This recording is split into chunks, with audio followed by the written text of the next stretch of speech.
ACC करने से पहले, अपने पेरेंट्स को बताने से पहले, एक भी रुपए खर्च करने से पहले एक सवाल है जिसका जवाब कोई ईमानदारी से नहीं देता। एसीसी अच्छा है क्या? इसका जवाब तो सब हाँ में देते हैं। असली सवाल ये है, आपकी बैकग्राउंड, आपके बजट और आपके टाइमलाइन को देखते हुए क्या ये आपके लिए सही है? आज 3 सीधी बातें समझने की कोशिश करते हैं। एसीसी में खर्चा कितना होता है, समय कितना लगता है और ये असल में किसके लिए सही है। पैसे की बात से शुरू करते हैं। ज़्यादातर वीडियोस ये बात नहीं बताते। जो पैसा सीधे एसीसी को जाता है उसमें शामिल है रजिस्ट्रेशन, हर साल की एक फ़ी और हर पेपर का एग्ज़ाम फ़ी। ये सब मिलाकर होता है करीब 2.5 से 3 लाख।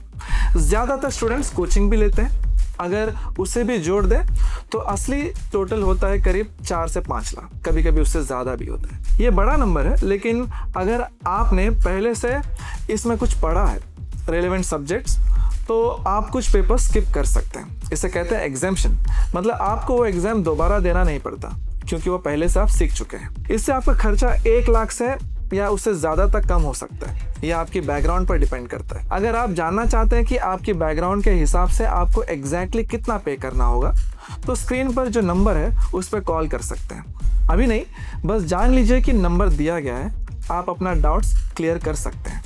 ज़्यादातर स्टूडेंट एसीसी 2 से 3 साल में पूरा कर लेते हैं। शुरुआती पेपर्स यानी बेसिक्स वाले ज़्यादातर स्टूडेंट आसानी से क्लियर कर लेते हैं। ऑन एन एवरेज 10 में से 7 स्टूडेंट पास हो जाते हैं। बीच वाले पेपर्स थोड़े टफ होते हैं, करीब आधे स्टूडेंट्स ही पास कर पाते हैं पहली बार में। आखिरी वाले पेपर्स, जिन्हें स्ट्रेटेजिक प्रोफेशनल कहते हैं, सबसे मुश्किल होते हैं। आधे से कम स्टूडेंट पहली बार में पास कर पाते हैं, कभी कभी 10 में से सिर्फ 4 ही पास कर पाते हैं। ये आपको डराने के लिए नहीं है, ये इसलिए है ताकि आप सही प्लानिंग करें, उस आखिरी स्ट्रेच के लिए ज़्यादा स्टडी टाइम रखें, ना कि ये मानकर चले कि हर पेपर एक जैसा होता है। क्वालिफाई करने के बाद आपकी पहली जॉब में सैलरी यूजुअली 4 से 8 लाख सालाना होती है। बड़ी कंपनीज और टॉप फर्म्स थोड़ा ज़्यादा पे करती है। कॉमर्स बैकग्राउंड के लिए ये एक अच्छी शुरुआत है, कम से कम सिर्फ बीकॉम के ऑफर से बेहतर है। लेकिन एसीसी असल में उस पहली सैलरी के बारे में नहीं है, ये उन अपॉर्चुनिटीज़ के बारे में है जो एसीसी लेकर आता है। एसीसी 180 से ज़्यादा देशों में रिकॉग्नाइज्ड है।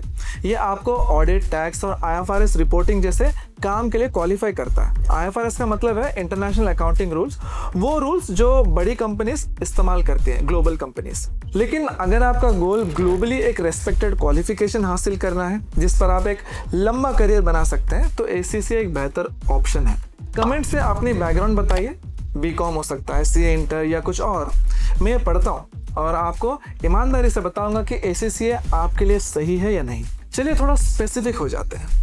अगर आप बीकॉम स्टूडेंट हैं, एसीसी आपके लिए अच्छी तरह फिट बैठता है। आपकी डिग्री पहले से बेसिक्स का कुछ हिस्सा कवर करती है, इसका मतलब आप 0 से शुरू नहीं करेंगे। अगर आप सीए इंटर स्टूडेंट हैं, मतलब आपने सीए का मिडिल स्टेज क्लियर किया है पर अभी पूरी तरह क्वालिफाई नहीं हुए हैं, तो आपको यूजुअली 5 से 6 एग्जाम्शन मिल जाता है, मतलब 5 से 6 पेपर कम देने पड़ेंगे। ये एक स्ट्रॉन्ग एफिशिएंट रास्ता हो सकता है। अगर आप एक फुल्ली क्वालिफाइड सीए हैं, आपको 9 पेपर्स तक एग्जाम्शन मिल सकती, ये एक बड़ा हेड स्टार्ट होगा। अगर आपके कोई कॉमर्स बैकग्राउंड ही नहीं है, एसीसी फिर भी पॉसिबल है, लेकिन आपको शायद हर एक पेपर देना पड़ेगा और पूरा खर्चा भी।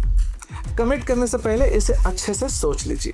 आप जहां भी फिट होते हैं, आपका एग्जैक्ट कॉस्ट और एग्जाम्शन आपके स्पेसिफिक बैकग्राउंड पर डिपेंड करते हैं। एक भी रुपए खर्च करने से पहले जो नंबर स्क्रीन पर दिखाई दे रहा है उस पर कॉल कीजिए। 10 मिनट में आपको पता चल जाएगा कि आप कहां खड़े हैं। मिलते हैं अगले वीडियो में।